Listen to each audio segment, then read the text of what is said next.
جو ایک نقطۂ آغاز ہے اس طرف بات جا رہی تھی، جو کیلکولیشنز تھیں، اینڈ اوبیسلی جو ایتھیسٹک ویو تھا وہ اس کے خلاف تھا، اور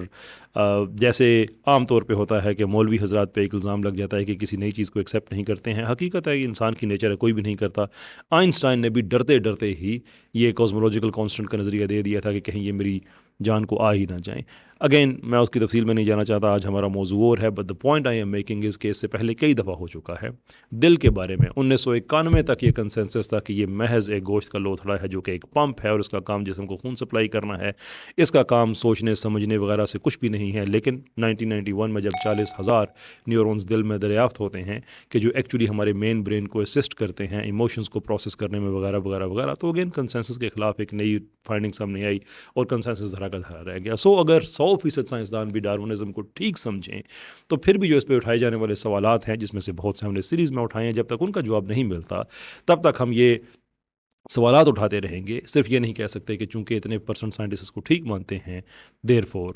اس کو ہم ٹھیک ہی مان لیتے ہیں۔ یہ جمہوریت نہیں ہے بھائی، یہ سائنس ہے۔ اب آتے ہیں اپنے اگلے سوال کی طرف، اور وہ یہ ہے کہ آخر کیا وجہ ہے کہ دنیا کی اتنی بڑی تعداد میں سائنٹسٹ اس کو ٹھیک سمجھتے ہیں، وہ 97% ہو، 90% ہو، 98 ہو یا 99 ہو، اٹ ڈزنٹ ریلی میٹر، آخر کار اتنے سائنٹسٹ اس کو ٹھیک مانتے ہی کیوں ہیں؟ well یہ بات سمجھنے کے لیے آپ کو رولز کی اہمیت کو سمجھنا ہوگا۔ اوبیسلی رولز کی اہمیت کو آپ سمجھتے ہیں، لیکن پھر بھی بات کو آگے بڑھانے کے لیے ضروری ہے کہ میں اس چیز کو دوبارہ سے ایکسپلین کروں اور ایک دو مثالوں سے کروں تاکہ کانٹیکسٹ بن جائے، اور پھر ہم اس رول کی طرف آتے ہیں جس کی وجہ سے یہ ہمارے سائنسدان ایسا کرتے ہیں۔ دیکھیے، آپ بلیئرڈ کھیلیں یا آپ سنوکر کھیلیں، ملتی جلتی گیمز ہیں، لیکن اگر آپ بلیئرڈ کھیل رہے ہیں یا پول کھیل رہے ہیں تو گیم کے دوران جب کہ باقی بالز موجود ہیں ٹیبل پہ، اس دوران اگر آپ جو بلیک بال ہے، جو کوئین ہے، جو نمبر 8 ہے، اگر آپ اس کو پوٹ کر دیتے ہیں تو وہ آپ کی شکست مانی جائے گی، گیم رک جائے گی۔ لیکن اگر آپ سنوکر کھیل رہے ہیں تو باقی بالز اگر موجود ہیں، یعنی کہ جو ریڈ کلرز کی بال ہیں، اس کے دوران اگر پھر آپ اگر نمبر 8 کو اگر آپ پورٹ کر دیتے ہیں تو گیم ختم نہیں ہوگی، انفیکٹ آپ کو اس کے پوائنٹس ملیں گے۔ جو جنرل اسٹینڈرڈ رولز ہیں میں اس کی بات کر رہا ہوں، ممکن ہے آپ کے علاقے میں ڈفرنٹ رولز کے ساتھ کھیلی جاتی ہو۔ Question is why? ایک آدمی وہاں پہ کھڑا ہے، وہ سنوکر بھی دیکھ رہا ہے، وہ بلیئرڈ بھی دیکھ رہا ہے، اور وہ پوچھتا ہے کہ ویسے ہی ٹیبل اوبیسلی ایک کا سائز بڑا ہے، ایک کا چھوٹا ہے، ویسے ہی بالز ملتے جلتے، ویسے ہی ایک سیاہ رنگ کی بال ایک گیم میں اگر آپ سپورٹ کرے تو آپ ہار جاتے ہیں، دوسرے میں آپ کو نمبر ملتے ہیں۔ Why? And the answer is rules. میں رولز ایسے ہیں، اس کے لیے وہ رولز ہیں، اس کے لیے یہ رولز ہیں۔ اوکے، پھر اگلی بات، دوسری اگزامپل آپ لے لیجئے کہ جو ریسلنگ ہے، میں WWE کی بات نہیں کر رہا، کشتی کی بات کر رہا ہوں، کہ دنیا میں عام طور پہ اس کا ایک رول یہ ہے کہ اگر ایک پہلوان نے دوسرے پہلوان کی کمر زمین سے لگا دی تو وہاں پہ مقابلہ رک جاتا ہے۔ لیکن اگر آپ MMA میں دیکھیں تو وہاں پہ آپ ایک فائٹر کو دیکھتے ہیں اور دوسرے کو اس کی کمر کے بل اس کو گرا کے لٹرلی اس کے سینے پہ چڑھ کے اس پہ تابڑ توڑ مکے برسا رہا ہوتا ہے، اور آپ پوچھیں کہ بھائی وہ بھی ایک فل فزیکل کانٹیکٹ سپورٹ ہے، یہ بھی ایک فل فزیکل کانٹیکٹ سپورٹ ہے، اس میں بھی دو لوگ لڑ رہے ہیں، اس میں بھی لڑ رہے ہیں، لیکن اس میں جو ہی پیٹھ لگی زمین کے ساتھ گیم رک گئی، اس میں نہیں رکی۔ Again the answer is rules, کہ جو بھی آپ گیم کھیلیں گے، جو بھی آپ کام کریں گے، وہ اس کے رولز کے مطابق ہی کریں گے۔ آپ سوچ رہے ہوں گے کہ ساری بات کا ڈارونزم سے کیا تعلق ہے اور 98% سائنسدانوں سے کیا تعلق ہے؟ ایکچولی بڑا گہرا تعلق ہے، اس لیے کہ جو موجودہ سائنس کی اپروچ ہے یہ بھی ایک بڑے سرٹن رول کے تحت یہ بنائی گئی ہے۔ جو گیم آف سائنس ہے اس وقت، اس کے پیچھے بہت سے رولز ہیں۔ جو سب سے اہم رول جس کی طرف میں توجہ آپ کی دلانا چاہتا ہوں اس کا نام ہے میتھڈولوجیکل نیچرلزم۔ یہ ایک ایسا رول ہے کہ جو سب سائنسدانوں کو مجبور کرتا ہے کہ وہ جو نیچرل ایکسپلینیشنز ہیں ان تک خود کو محدود کریں۔ کیا ہے یہ میتھڈولوجیکل نیچرلزم؟ یہ ایک تھیوری ہے جو یہ پوزٹ کرتی ہے کہ جب بھی آپ نے سائنس کے ساتھ انگیج کرنا ہے تو وہاں پہ سپر نیچرل، خدا، مافوق الفطرت، کسی بھی ایسی چیز کو آپ نے انٹرٹین نہیں کرنا ہے، کیونکہ سائنس کے اندر صرف فطری وضاحتوں کو ایکسیپٹ کیا جائے گا۔ اب میرا سوال یہ ہے کہ اگر آپ نے رول میں یہ پہلے ہی طے کر دیا ہے کہ وجود خدا کی کوئی گنجائش نہیں ہے، آپ نے نکال دیا ہے، انفیکٹ فطرت کی وضاحت کے علاوہ یا فطری وضاحتوں کے علاوہ آپ نے ساری کی ساری وضاحتوں کو نکال دیا ہے، and then you think there is a thing call natural selection, تو اگر نیچر ہی آپ کی واحد وضاحت ہے اور آپ نے نیچرل سلیکشن والی لینگویج بھی استعمال کی ہے، تو پھر مجھے حیرت ہے کہ 98% نے اسے کیوں قبول کیا ہے؟ 100% نے قبول کیا ہونا چاہیے تھا۔ یہ ریس میں واحد گھوڑا ہے، پھر بھی یہ دوسرے نمبر پہ کیسے آ گیا؟ حیرت کی بات تو یہ ہے۔ So it is not the case کہ یہ سائنسدان پڑھے لکھے ہیں اور اپنی تعلیم کے ذریعے یہ اس نتیجے پہ پہنچے ہیں کہ جو فطری وضاحت ہے یہ کافی ہے۔ That is not the case. اصل مسئلہ یہ ہے کہ یہ فطری وضاحت کے علاوہ جو رولز ہیں گیم کے، اس کے مطابق کسی اور وضاحت کی گنجائش نہیں ہے۔ اس کو آپ مزید سمجھ سکتے ہیں ایک طرح کے کنفیشن سے، یعنی میں اگر یہ کہوں گا بات تو شاید الزام لگے کہ نہیں، شاید حقیقت کچھ اور ہے، لیکن میں چاہتا ہوں کہ آپ رچرڈ لیونٹن کو سنیں جو کہ ایکچولی ارتقاء کو ٹھیک سمجھتے ہیں، لیکن کارل سیگن کی ایک کتاب پہ اپنا تبصرہ لکھتے ہوئے انہوں نے بڑی عجیب بات کہی۔ میں چاہتا ہوں کہ وہ آپ سنیں، ابھی اسکرین پہ آپ کے آئے گی، میں اس کا جو انگلش ورژن ہے وہ پڑھوں گا، ساتھ اس کا اردو ترجمہ ہے، ساتھ میں وہ بھی پڑھوں گا۔ اس کے بعد آپ کو اندازہ ہو جائے گا کہ یہ 98% کا فگر 98% کیوں ہے یہ 10% کیوں نہیں ہے، 5% کیوں نہیں ہے۔ لیونٹن کہتے ہیں Our willingness to accept scientific claims that are against common sense is the key to an understanding of the real struggle between science and the supernatural. We take the side of science in spite of the patent absurdity of some of its constructs, in spite of its failure to fulfill many of its extravagant promises of health and life, in spite of the tolerance of scientific community for unsubstantiated just so stories, because we have a prior commitment, a commitment to materialism. It's not that the methods and institutions of science somehow compel us to accept a material explanation of the phenomenal world, but on the contrary, that we are forced by our a priori adherence to material causes to create an apparatus of investigation and set of concepts that produce material explanations, no matter how counterintuitive, no matter how mystifying to the uninitiated. اور اس کے آگے